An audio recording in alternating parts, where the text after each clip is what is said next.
If you are worrying all of the time and it's causing you to physically feel sick, causing anxiety, paralyzing you, making you feel stuck and overwhelmed, I'm going to share with you an exercise that might help.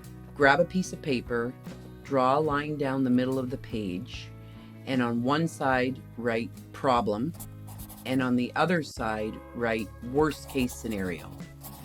When you write down on paper your problem and your worst case scenario, first of all, it helps to get that out of your mind.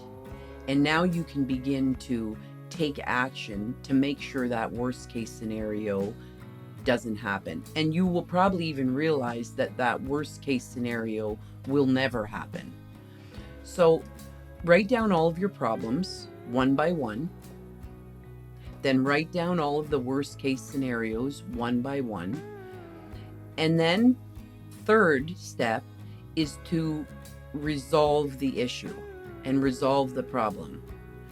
So I want you to think about everything that you can do to make sure that that worst case scenario won't come to fruition and it won't happen.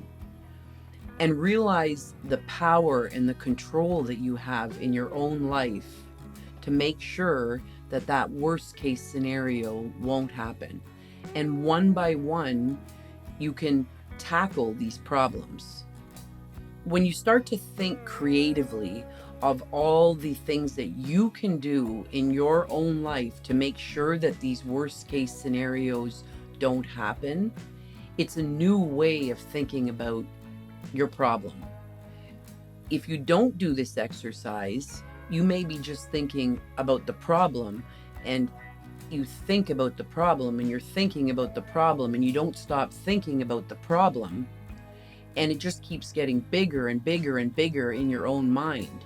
By doing this exercise, you're saying to yourself, I have control.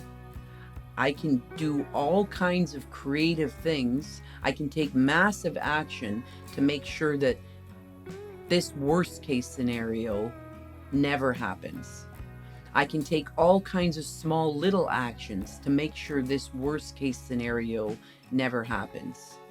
So this is a great exercise if you're feeling worried about something and you have a problem in your life that just keeps getting bigger and bigger and bigger in your own mind. I hope it helps, and have a great rest of your week. Know that you are loved, you are worthy, and you are important.